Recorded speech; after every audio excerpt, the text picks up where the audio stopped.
I read every comment. Arankar Metamancing at 2K. Alright, let me start off by saying I've never played Cookie Clicker. Had to slow down because like when I say it fast I slow the words. Anyways, I've never played Cookie Clicker before. So if I'm trash and like I'm doing things in the wrong order, don't blame me. And also yes, I did click manually every single time. I could have used the auto clicker, but I didn't. So before we get into how I solved Type Soul's problems, right? Let me hit a pre-yap, a pre-ramble, a preamble of sorts. No constitution. Yes, I just got out of school. Anyways, peep game. So from now on, like I said, I read every comment. I've been seeing what y'all been saying. Some of them are Roblox games, some of them are real games. If you want me to have a background game, leave your comment in the comment section below, and then whatever comment has the most likes is the game that will be in the next yap session. Now, let it be known that low-key I'm not rich, bro. I cannot afford these $15 games that y'all are saying unless my video gets to 1K likes. Now look, for every 1K likes, that is $10 I'll spend on a game. So if you want me to get a $15 game put in the background, 1.5K likes. That's probably not happening. That's why I'm saying this. Anyways, on the Type Soul, bro. So look, they recently put out a poll, right? They recently put out a poll on like how you feel about the game and like what's the state of the game is. And not gonna lie, the poll is pretty good. It's better than I expected, and it low-key addresses a lot of the things I was gonna say in this video on how Type Soul just doesn't feel like Type Soul anymore. And I think I low-key solved why. But before we get into that, let's just like go over what they said in the poll. So basically, Daniel, the GOAT, I don't know if he got asked by this, but I mean, honestly, I don't know if he did. And if he didn't, I wouldn't be surprised because Daniel is the GOAT. He asked a whole bunch of questions about whether Type Soul's good right now, how the updates are like, how would you make it better, blah, blah, blah, blah, blah, blah, blah, right? And basically, the results spoke for themselves. They said that Type Soul updates are boring. It doesn't feel like Type Soul anymore. Like it's lost its plot. The map is too big. It needs to be less visually like overwhelming. You know, the combat like needs to go back to how it used to be and not like the new combat. And honestly, like, I mean, although every single time I clicked it, I was in the majority. I'm in the majority for a reason, bro. It's like it's literally correct. But I think I know why. I think I know why Type Soul doesn't feel like Type Soul anymore. And although some people might have an obvious answer, some people might disagree with my answer, I think I really cooked. So this is the end of the post recording gap. Let's get into the like during the recording gap. All right, bet. All right, so peep game. So we have community freedom, hello, and we have update feel / quality, right? And then we got the y-axis and we got the x-axis. All right, so peep game. When Cetro was in lead Type Soul, like right after re-release, like from then on, he had like his update quality was pretty good, right? It felt like Type Soul was fun.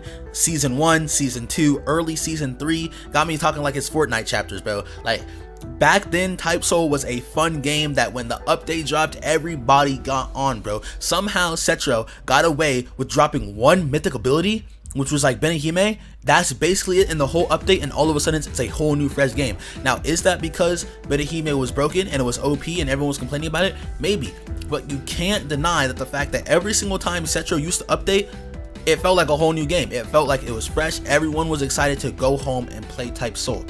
Now, when Cetro left and Dave took over the game, this is what we were promised. We were promised, we were promised higher update qualities, but we thought that the community freedom would be less. Now, I kind of just forgot about this, but when Cetro was in the game, a lot of people, like, he didn't listen to a lot of people, bro. He was basically like a dictator, and he just controlled how Type Soul went. So when Dave came in, even though Cetro was a dictator, people didn't like the new community manager, or like the new manager for Type Soul in general. So basically, we thought that at least we were gonna get higher update feel and quality, right? So basically, because Dave said that, oh, the quality is gonna get higher now that Cetro's not around to bounce everything around, there'll be more updates, there'll be more things, the game would be better even if it had a little bit less community. That's not what happened. In reality, the game kind of where was it? Right here. Game kinda dropped in quality, I cannot lie. The updates and feels did not feel as good, but one thing that did happen well is the community. Now, these 3 people are the main people you will see in the update log and announcements. Now, I'm not saying these are the only 3 people that are doing things, because there's definitely more. Like Lonray made the maps and, you know, a whole bunch of other shit.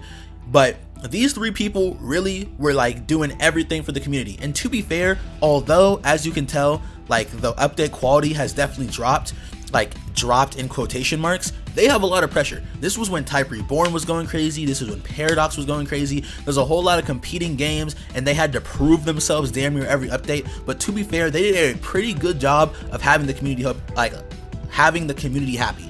Like, you would never see what Setro just did. You would never see a random ass speed nerf and getting rid of self heal from these 3, right? Evil Forge, or Daniel, as other people call him, as I call him, right? He like, what's it called? He carried the back end, and he carried like the balance team and like the tester team, and made sure that everything that came out wasn't extremely broken. Now, some things did come out, like Rapier and what was that shit? Arrancar Hito, all that. This, like, once that came out, Daniel really said, oh, hold on, let me lock in, let me nerf the things that need to be nerfed, let me buff the things that need to be buffed, and actually have like a good solid tester balance team. Then Canadian, he's doing all the back end, he's doing a lot of like the balancing, the updates, not the balancing, but a lot of the updates. And then So is Nosrep doing a lot of like making the shit, like making all the new Hakuna. But although they did all of this, and the community, like, I feel like the community take these for granted because they did a lot of things for them and they like actually listened to them, the updates just didn't feel like Type Soul. And it had like a lot of factors, like Balboa was shitting on the game, Reborn was coming out, Paradox was coming out, and although they tried their hardest, they thought that, they thought that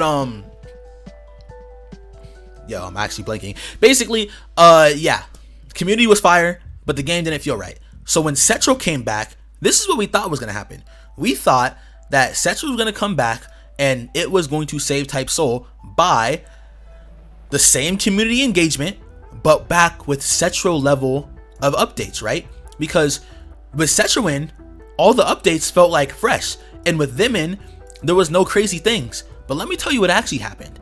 Setro came back, and the quality of updates stayed the exact same, aka ass, right? But also, we forgot, we have Setro, the dictator, and now the community freedom and like the community, how it like impacts updates are way down. Honestly, this might need to go down more. So basically what happened is that Setro took the 2 worst parts of both of it and combined it, bro, which is why he's not saving the game. Because before, Setro was on the team, Setro was the manager, the updates felt amazing every time, but there was no community to say, there was no freedom. All the people on the other team had to like go through Setro basically every time. And now, with the new Dave dropped the quality of the updates, and then, or it dropped the feel of the updates, and then Setro didn't do anything to fix it, bro. All he did was take away the freedom again. Like, he doesn't listen to the balance team. He doesn't listen to other people. He really just like, he's kind of selling the game, which is kind of crazy because everyone thought Setro was going to save the game. And for all the people in the comments saying, I've been known this, you might have been known this. But to be fair, let's not act like when Setro originally was in the game, he was not going crazy. Because back then, you can't deny, Season 2, early Season 3, maybe even midway through Season 3, Setro was dropping banger after banger after banger update, right? So it's really unfortunate because we lost like the community aspect and we didn't even get like better updates, you feel me? But basically, this is what I would do. I would simply close down the game's ass. Peace.